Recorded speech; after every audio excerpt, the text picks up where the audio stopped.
सही बच्चों को नमस्कार।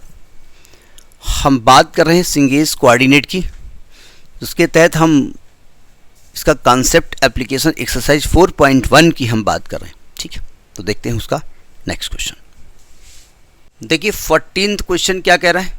जब तक हम क्वेश्चन को पढ़ते हैं तब तक आप दीदारे क्वेश्चन करिए। क्वेश्चन कह रहा है कि find the locus of the centre of the circle of radius 2 units, यानी कि एक सर्कल है, इसका रेडियस 2 यूनिट दिया हुआ है। If the intercept cut on X axis is twice the intercept cut on Y axis of the by the circle. क्या बोला है, जरा समझने की कोशिश करिएगा। एक सर्कल का इक्वेशन है जो कि दिया नहीं गया है, तो मैं फिलहाल इक्वेशन ऑफ सर्कल मान लेता हूँ, general equation of circle. Equation of circle जो हम मानेंगे वो जनरल होगा X square plus Y square plus 2gx plus 2fy plus c बराबर 0। ठीक है, ये क्वेश्चन ऑफ सर्कल है और इसका इंट्रोडक्शन आप जानते हैं। Minus G comma minus F इसका सेंटर होता है और under root G square plus F square minus C इसका रेडियस होता है, ये आप जानते हैं।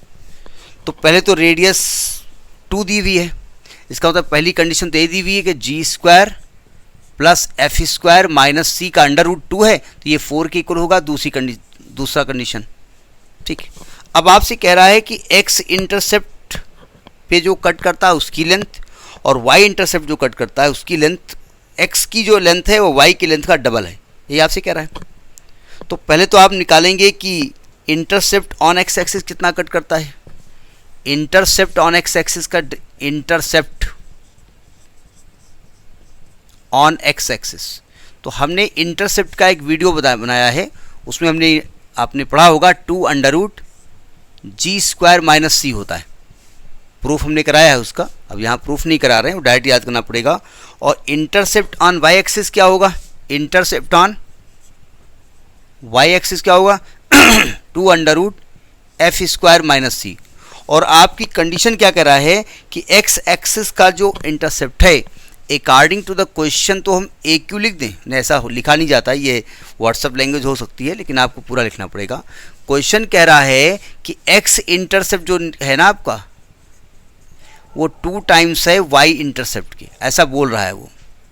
तो 2 से 2 कट गया, यानी under root G square minus C is equal to 2 under root F square minus C. जरा स्क्वायरिंग करो, इसको जरा कैलकुलेट करो। तो जब स्क्वायरिंग करेंगे तो आएगा G square minus C is equal to 4 F square minus C, और ये हो जाएगा G square minus C is equal to 4 F square minus 4c।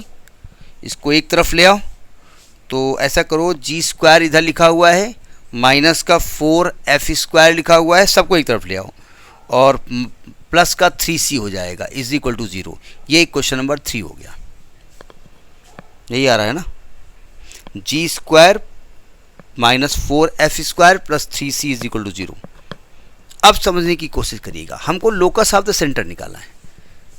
क्या करें, आप यहाँ से c को गायब कर दो, क्योंकि हमें c का कोई यहाँ पर रोल नहीं है, g और f का रोल है। ठीक है, तो c को आप गायब कर दो। Eliminating c, eliminating from equation 2 and 3। कैसे एलिमिनेट करें, अरे भैया 2 से c का मान उठाओ और 3 में रख दो, या इसमें 3 से मल्टीप्लाई कर दो। तो इसमें 3 से मल्टीप्लाई को कितना आएगा, यहाँ पर 3g स्क्वायर आएगा, प्लस का 3f स्क्वायर आएगा, माइनस का 3c बराबर 12। इसको ऐसे लिख दो, g स्क्वायर आएगा, माइनस का 4f स्क्वायर आएगा, प्लस का 3c बराबर 0, और दोनों को ऐड कर दो। ऐड करोगे तो ये कैंसिल हो जाएगा, और जब इसको आप कैलकुलेट करोगे तो ये आएगा 4g स्क्वायर, और ये आपका हो जाएगा माइनस का f square is equal to 12। 4g square minus का f square is equal to 12। और जब लोकस निकालेंगे तो g और f को क्या मान लेंगे, x और y, तो 4x square minus Y square is equal to 12। यही आपसे लोकस की बात कर रहे थे कि सर्कल का लोकस निकालिए। क्या मतलब हुआ जा करके, बहुत सारे सर्कल्स हैं, सेंटर का लोकस, बहुत सारे सर्कल्स हैं, अलग अलग इंटरसेप्ट कट कर रहे हैं, तो देखिए मतलब समझिएगा वे कह क्या रहे हैं कि जैसे एक सर्कल ने x को ऐसे कट किया, y को ऐसे कट किया, एक और सर्कल है ऐसे कट कर रहा है, एक और सर्कल है ऐसे कट कर रहा है, और बहुत सारे सर्कल हैं, इसको डायग्राम नहीं बनाना हम चाहते हैं, ठीक है। तो ये x और y को टच कट कर रहे हैं और ये इस प्रकार से कट कर रहे हैं, x का जो इंटरसेप्ट है y से हमेशा डबल आ रहा है, ठीक है। तो सेंटर बदलता जाएगा, तो अगर सेंटर बदलता रहेगा और उन सभी सेंटर्स को मिलाओगे तो क्या बनेगा, वो इस प्रकार से कर्व बनेगा। ये एक्चुअली हाइपरबोला का इक्वेशन दिया हुआ है, ठीक है। आपने X square upon A square minus Y square upon B square जूल 1 पढ़ा होगा, उस टाइप का इक्वेशन है। तो आप कह सकते हैं कि हाइपरबोला बनेगा। आपसे चूंकि उसका नाम नहीं पूछा इसलिए उसका नाम हम नहीं लेंगे, ठीक है। तो this is the last question of this exercise 14th। Next किसी और वीडियो में, तब तक नमस्कार।